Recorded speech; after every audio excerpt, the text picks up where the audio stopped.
Hello everyone, now let me introduce how to connect our fingerprint door lock to our system.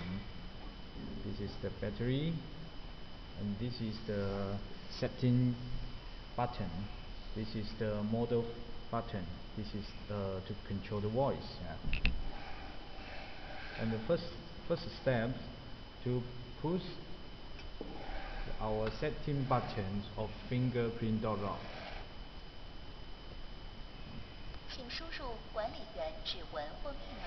And then type administrator password 6A and then push this and then push A, number A, and then push number 1 and then enter our app system setting, choose control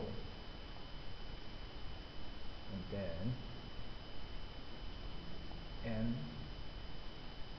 choose fingerprint door lock, search.